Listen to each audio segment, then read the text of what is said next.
And may grace be in our heads and in our thinking. May grace be in our eyes and in our seeing. May grace be in our ears and in our hearing.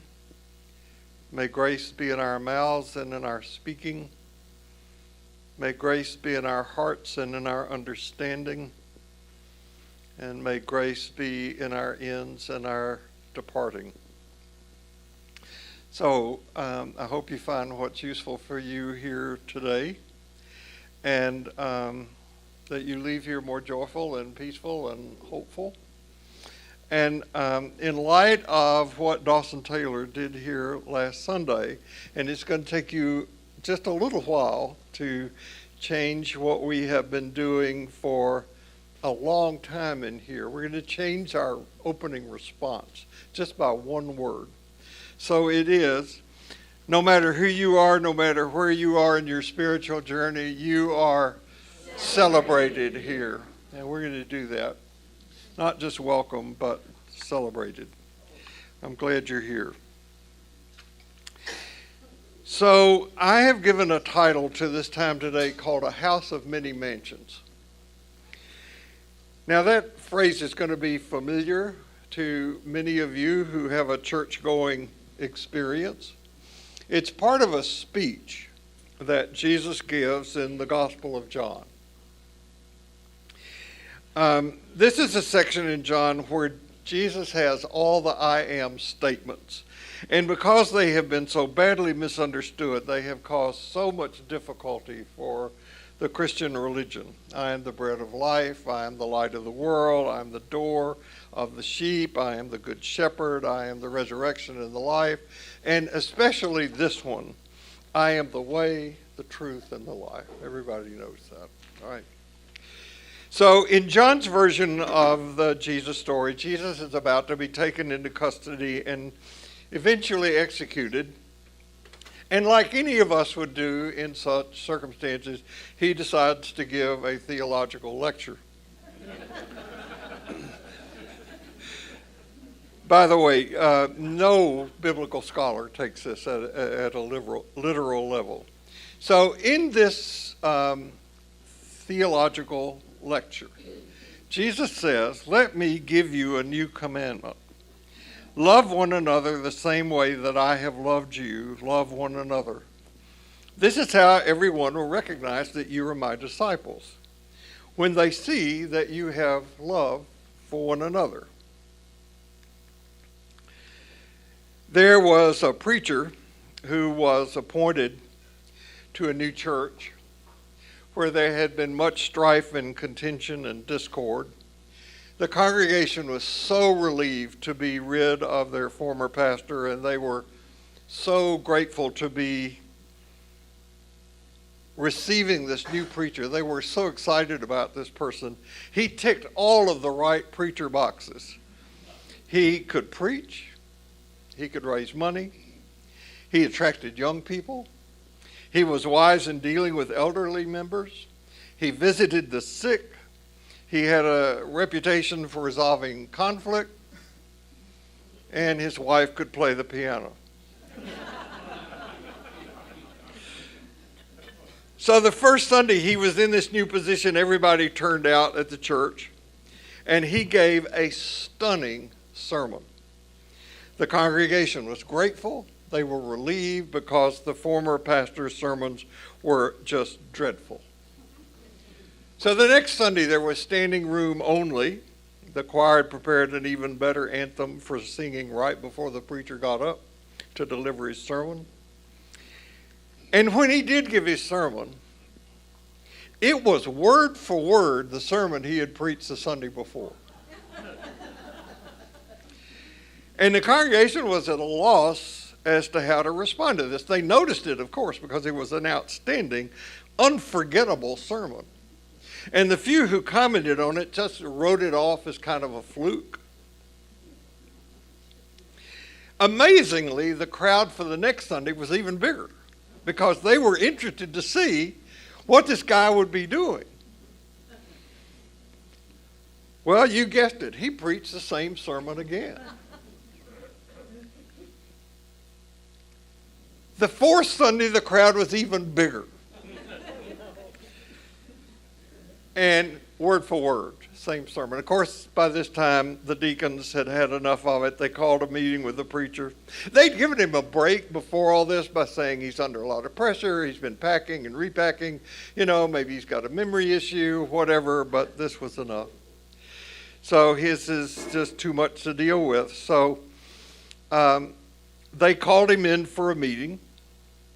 The senior deacon addressed the matter, and they said, "Preacher, we notice that you have preached the same sermon now 4 Sundays in a row. Can you explain yourself?" And the preacher said, "I think so. First of all, I'm glad and relieved that you have noticed. I have preached the same Sunday every Sunday I have been here, and further, I intend to continue preaching it until you do what I am saying in this one." If Jesus were here, he would preach this sermon again. "I give a new commandment to you, that you love one another as I have loved you. This is how everyone will recognize that you're my disciples, when they see how much you love one another. And you know, because you keep up with the news, that many, many people who call themselves Christian have not done a very good job with this." It is also in this speech in John that Jesus says to his disciples, and he does this to calm their anxiety. He said, "Look, I'm about to head into territory that you cannot come into yet." Now, this is my paraphrase of that translation. Oh, he knows us so well. You remember it, right? We were there, and impetuous Peter snaps, "Oh man, I'm with you all the way." And Jesus said to Peter, "Peter, you don't even know what you're talking about. You're not going to make it through the night. You will deny me 3 times before the sun comes up." And Peter says, "Who, me? No, never." But we know what happened. And again, folks, this isn't history. This is a piece of wisdom literature about us when it comes to following Jesus. And then Jesus says this interesting thing. He says, "But don't worry.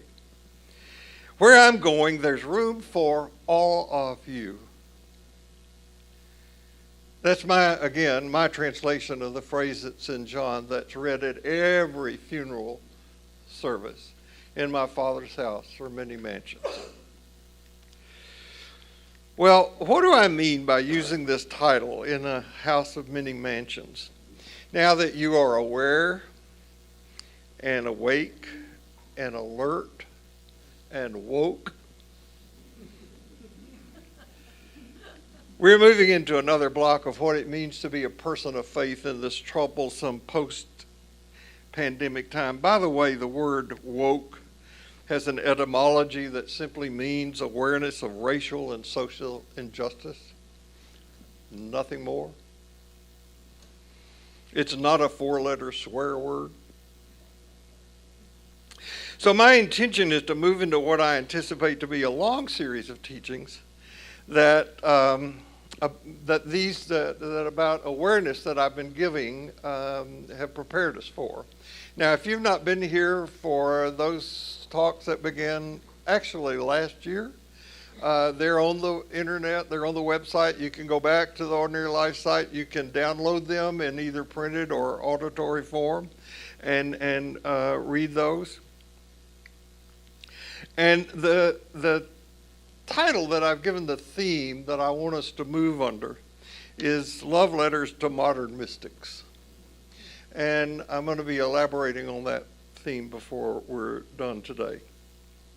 So the love and compassion and forgiveness and understanding of God that Jesus was all about includes everyone, all who are and all that is. And we are in a flood of both political and religious fundamentalism that seeks to divide and exclude.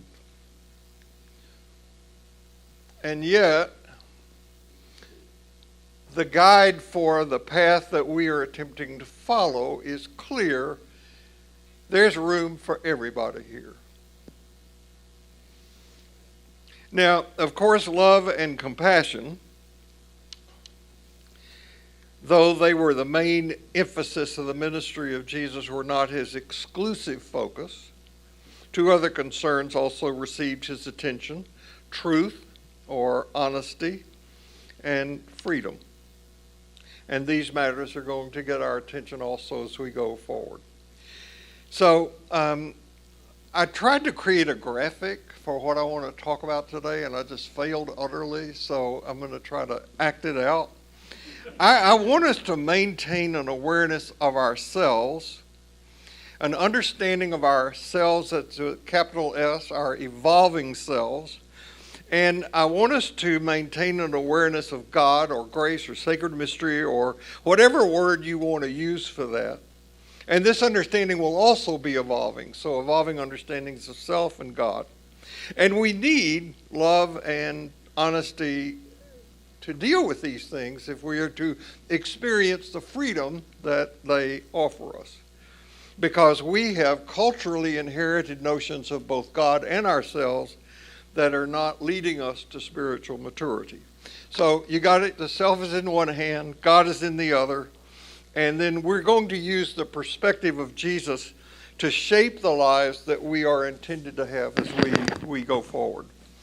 Now, this is tricky because we live in a time when there is nothing that is stable. Everything is in flux. And that's one of the reasons that back in the introduction to this awareness series, I introduced the Ken Wilber integral theory stuff. There is just so much to pay attention to. And this is exciting. It's overwhelming, but it's also exciting. There's such a rich wealth of material to draw on. There's also a lot to unlearn. There's a lot to let go of. That's most of what mystics do, is let go. Most of us have grown up with the idea that it's what has evolved since the time of Jesus that's really important or of any special significance, especially for humans. We're so narcissistic.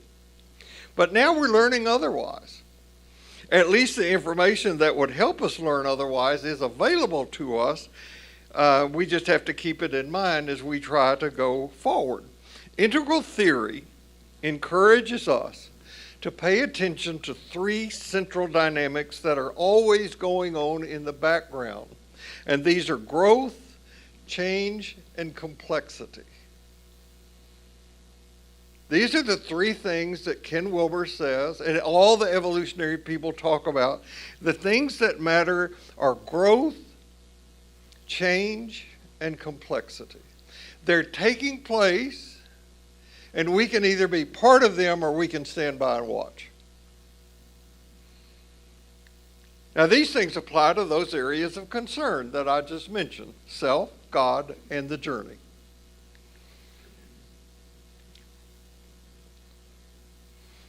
Everything grows and unfolds into a new way of being. And if we're going to live with authentic existence, we've got to learn to flow with this dynamic.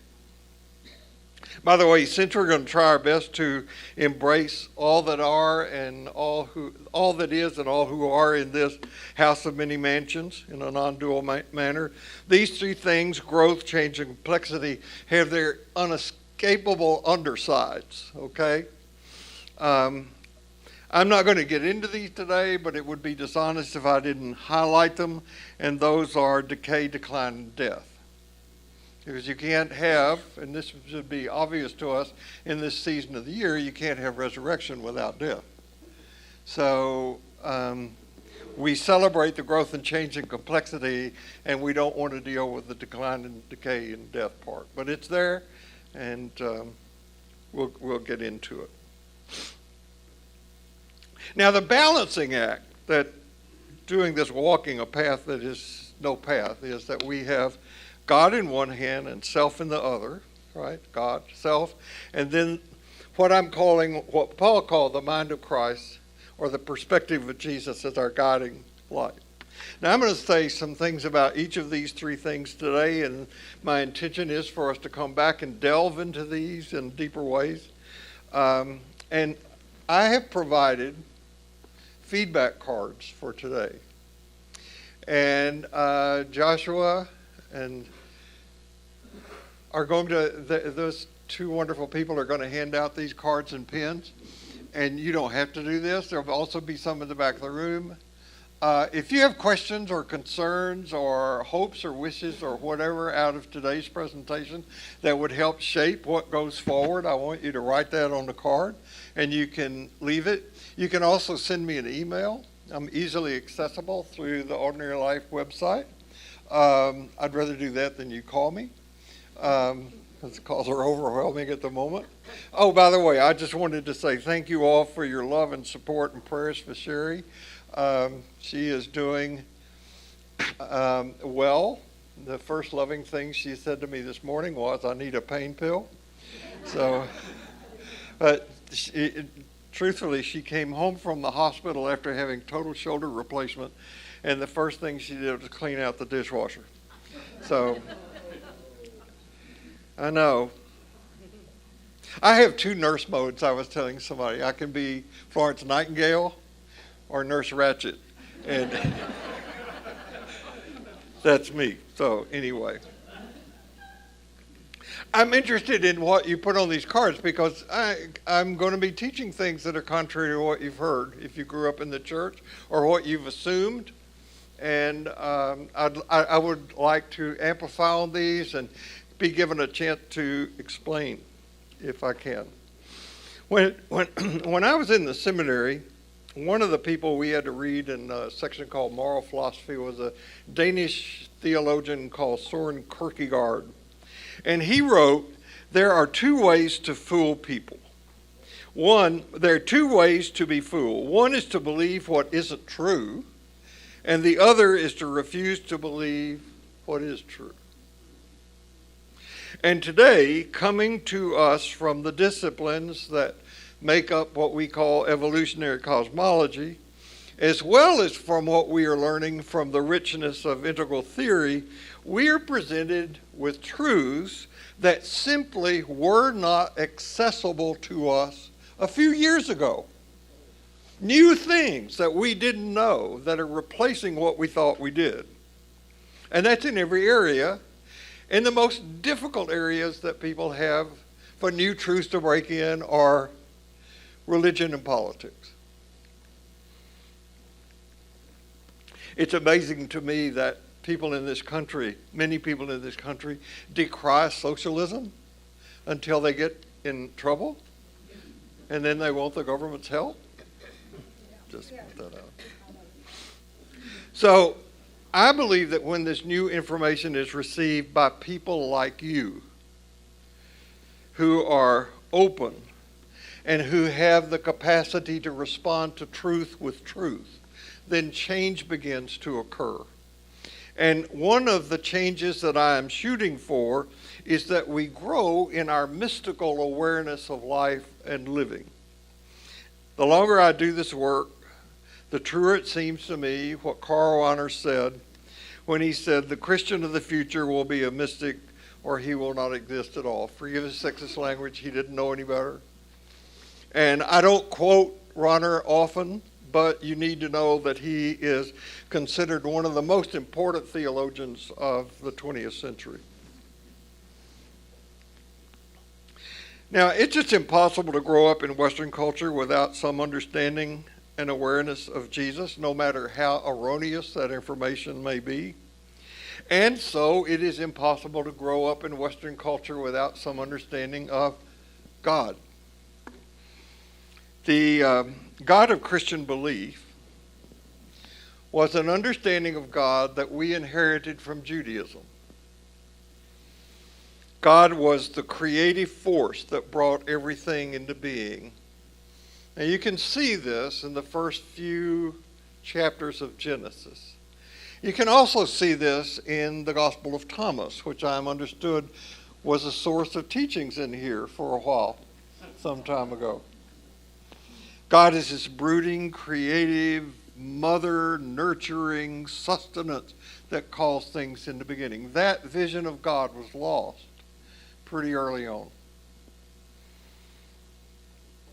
It gave way to an understanding where God, and we're going to talk about this, how this developed, but this gave way to an understanding of God. This occurred about 10,000 years ago, where God was removed from the earth and put in the sky. God lived above the earth, and he dealt out judgment and fear. He dealt out judgment and fear. I cannot prove this, but I am willing to bet that most every adult's unconscious, reflexive image of God is that of a male who is mostly angry and removed from us. I can't prove that, but it's certainly the image of God that I got as a kid when I was growing up in the Southern Baptist Church in Tennessee. And the reason that I needed Jesus was that Jesus would help me get right with this God so that when I died, I would go to heaven. That was it. Now, in the Western world, when people say they are atheistic, they are atheist about this God, the sky God who is angry and male. Some of us, as we grew and as we read and as we learned and we wanted to maintain our commitment to the church, and we learned more about social construction of reality of both religion and other things, we came to understand that our understanding of God was just not big enough, that we had to expand. And so there was a guy who has actually a translation of the New Testament that's not bad, but he wrote a book in 1952. I'm dating myself. He wrote a book in 1952, J.B. Phillips, called Your God is Too Small. And many of us read that book and we went, whoa, this is good. God, the big God in the sky is much bigger than we thought. This book was a blockbuster, bombshell of a book in 1952. You couldn't find a publisher for this book today because it's irrelevant. Now, there are some things in J.B. Phillips' book that are useful to know, but today, who cares? That's kind of the mindset. And then we clicked along till the Hubble telescope came in, and the Hubble telescope said, whoa, it's much bigger than that.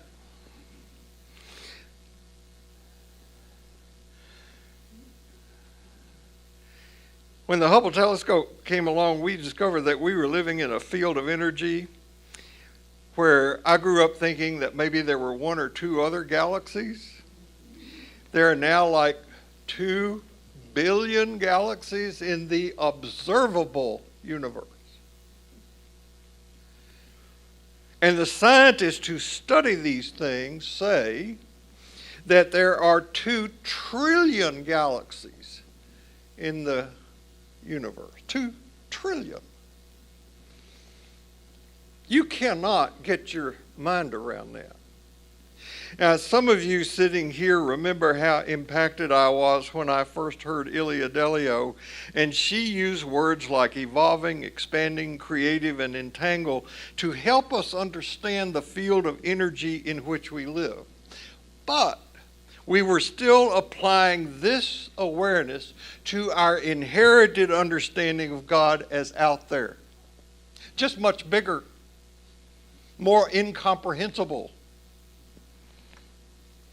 And now come along the religious anthropologists who inform us that what we all in the Western world live with is what they call the monotheistic legacy. Prior to around 10,000 years before the Common Era, there was no sky god. Before then, people believed in and practiced relating to a great spirit who is understood to be embodied not in some distant heaven out there, but in the events of daily life and living.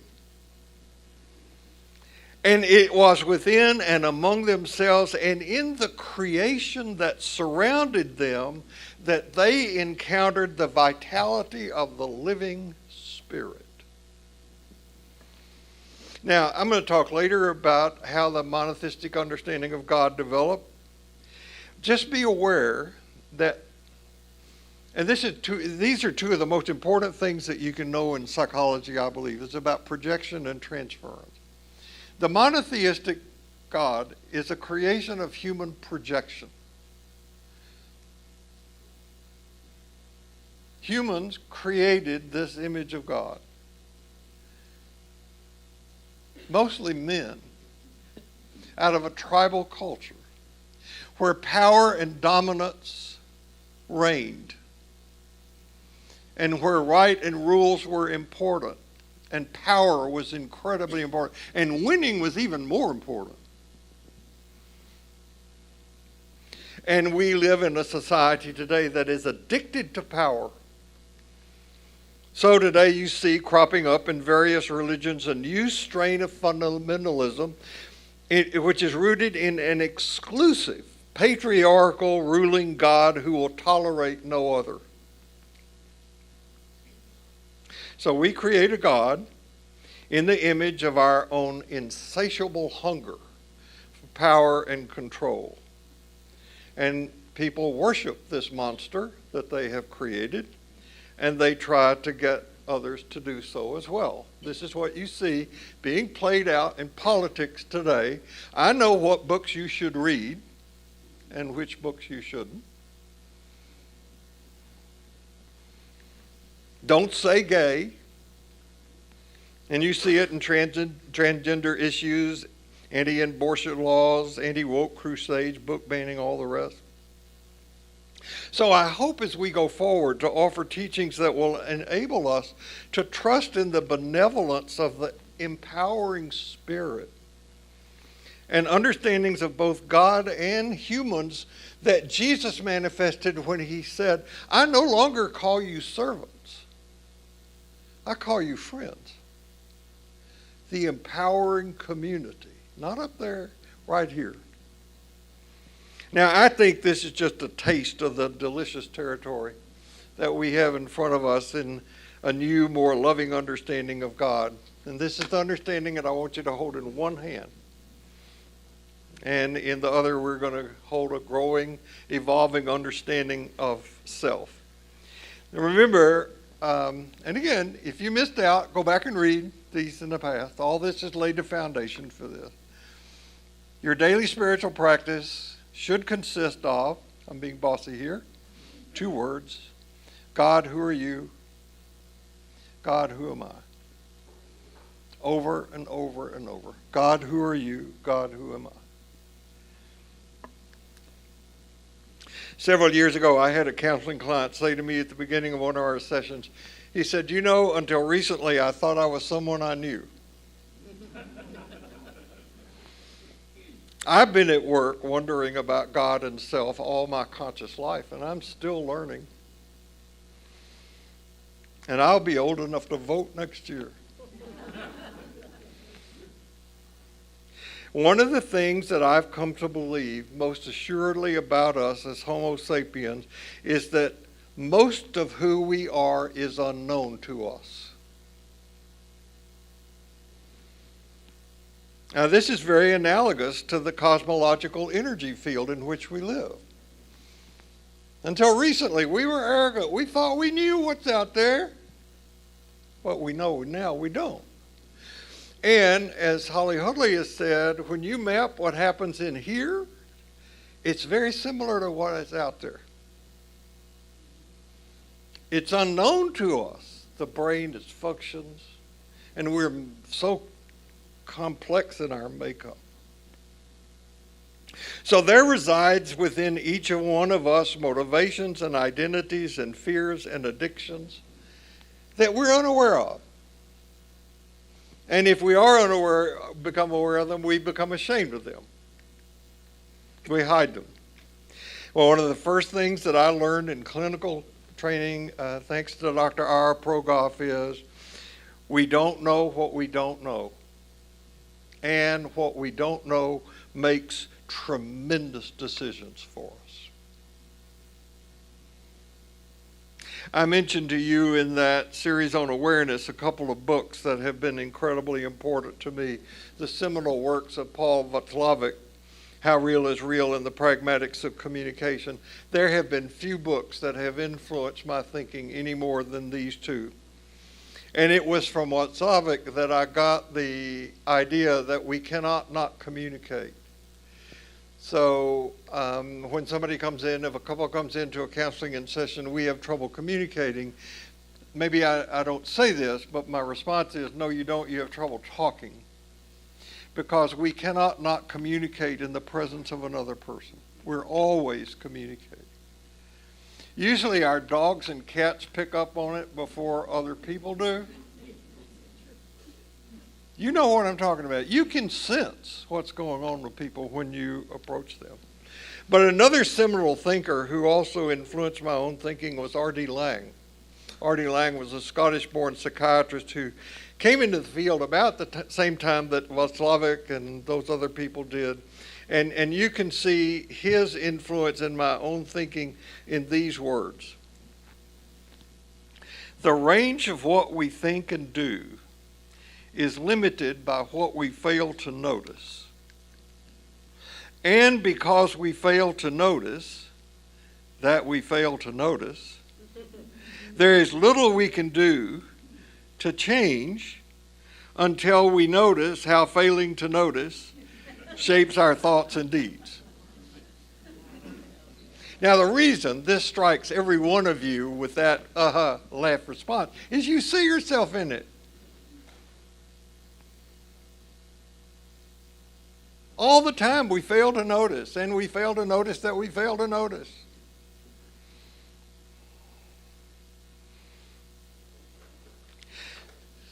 My daughter this week sent me this.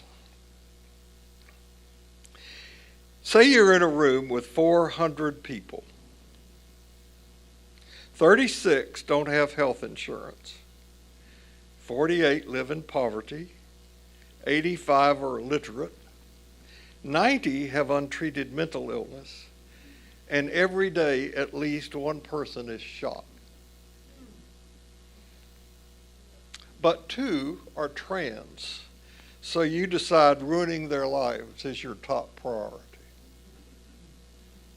That's our culture.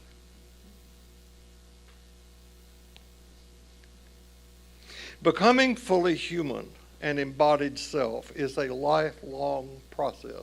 It is not automatic, and it is not age dependent. I know people who are 65 who act like 3-year-olds. Most of them are in office.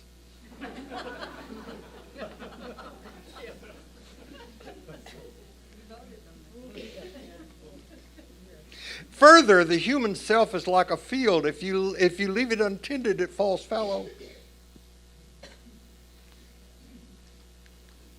So taking on the conscious act of continually growing the self is something I am constantly urging you to do when I nag you about having a daily spiritual practice. If you don't, it will cost you. Now, having a daily spiritual practice is hard for us for many, many reasons. And one reason is that few of us suffer. We have such good lives. We are so comfortable. We are not living in the horrors of Ukraine, wondering if a missile's going to strike out there in a minute. We don't have tanks running up and down Main Street. We're not wondering where we're going to get our next meal. Having a cushy life, which by the world standards everybody in this room does, may not be helpful if it keeps us from identifying with the suffering of our brothers and sisters who are out there and developing hearts of compassion that work to heal the wounds of the world. Since I first heard it years and years and years ago, I've always loved the Zen Buddhist story. You know I love teaching stories, and I've loved this story for a long time. You know it. It's the story of the Zen monk who's walking through the forest, and all of a sudden he starts being chased by tigers, and so he starts running, and he runs to the edge of a cliff, and he can't stop, so the momentum takes him over, and on the way down he grabs a tree, And he looks down below, and there are tigers below, but he looks over to the side, and there's a strawberry bush growing out of the side of the mountain, so he plucks the strawberry and enjoys the delicious strawberry. Now, that story was created to emphasize the importance of enjoying the present moment, right? And that's how I've always heard it and taught it until just recently. And now I see the story differently. We are being chased by tigers. And there are tigers below. I have never felt so anxious about the state of my country as I do now.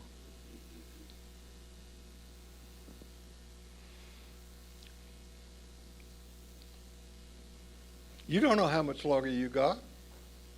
None of us does. Now, I'll tell you something I've also learned about us. Every one of us knows where we're stuck in the process of life.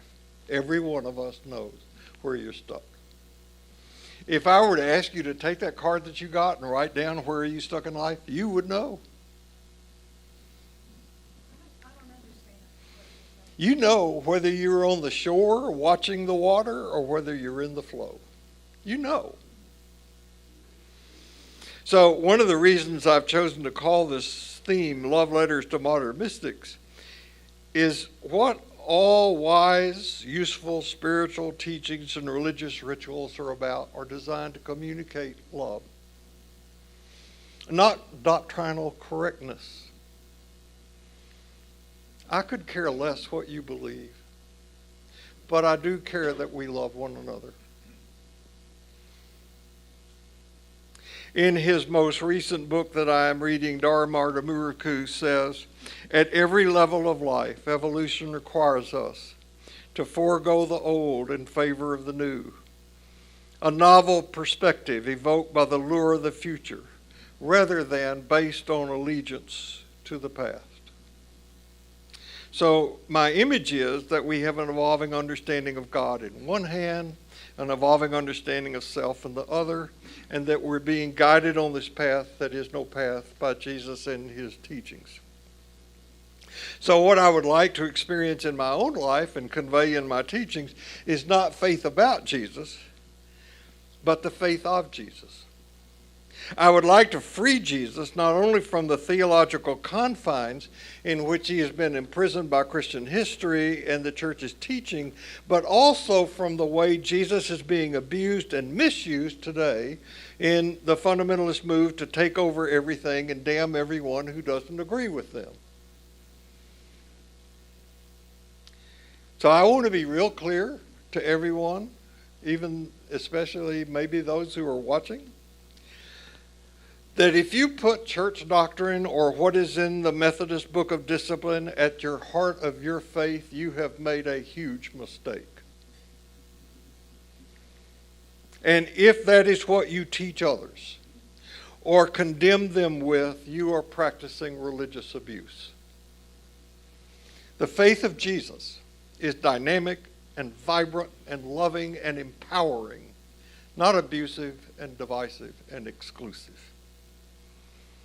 Now, that means that along the way, we're going to be talking about some things like church teachings like Scripture and incarnation and atonement and sin and salvation and what's next, minor topics like that, in ways that you probably haven't heard about before, but that's okay. And I want to look at how and what Jesus taught. How did Jesus interpret his Scripture? What did he teach about himself? What did he think was important about life and living? Now, if you leave here today and you go out there and you ask somebody, are you religious? What they're going to hear is, you ask them, do they go to church? That's what they're going to hear. And if you ask somebody if they are Christian, they will say, well, I believe in Jesus.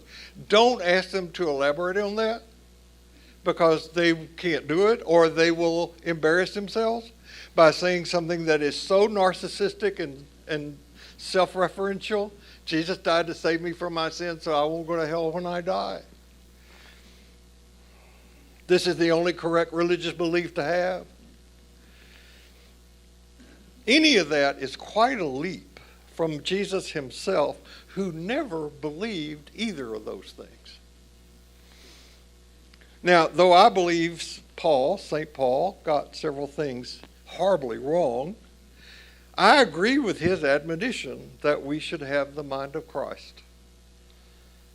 And that will make us mystics. A mystic is not someone who lives some kind of elevated suspension out of this world, but rather one who has an intimate relationship with God in and through a growing awareness of self. This is exactly what entanglement means.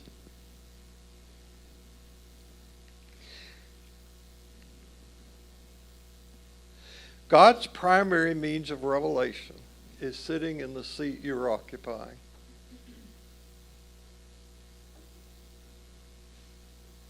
God's primary means of revelation is sitting in the seat next to you. God's primary means of revelation is seated in the heart of the homeless person you will meet when you leave here today. God's primary means of revelation is in that garden that kid is trying to develop behind this building. God's primary you get the point. There's nowhere that sacred is not. The historical Jesus was, in his person and his teachings, empowering, uplifting, and I think irresistible. Jesus' teachings are practical. If he wanted to save people from anything, it was from their slavish adherence to traditional views and replace those with a growing faith that allows us to adapt principles intelligently so that they can help us live fully and include the whole human community. Jesus' teachings are affirming and affirmative. Jesus' teachings are transformative. Jesus' teachings are hopeful. This most recent St. Patrick's Day in Dublin, Ireland, Pat and Mike were going from work to the pub to have a pint, and they came to the cathedral. And Pat said to Mike, hey, would you wait here a minute? I want to go in and make confession. So Pat goes in and goes into the confessional book and knocks on the little door. And when the priest opens it, he says, Father, forgive me, for I've sinned. And the priest says, yes, son, what's the nature of your sin? And Pat says, Father, I had me away with a woman. And there's a silence from the other side of the confessional. The priest bends down and opens that little sliding door and says, Patrick Flanagan, is that you again? Said, yes, Father, it is I. This is the same confession you've been in here the last 5 times. I'll not be offering your forgiveness so easily. Now tell me the name of the woman you've been with. Father, I couldn't be doing that. The priest asked, was it the Murphy woman? Father, I can't be saying. Was it the O'Toole widow? Father, I can't tell you. Was it the O'Connor woman from the parish next over? Father, I'm not going to be giving you that information.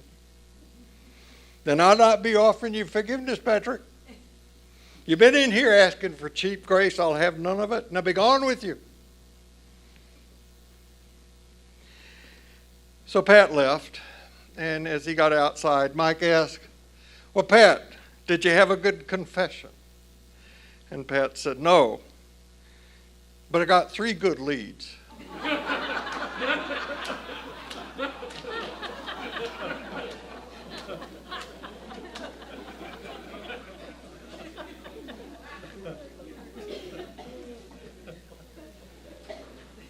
If you'll take them with you, you got 3 good leads today.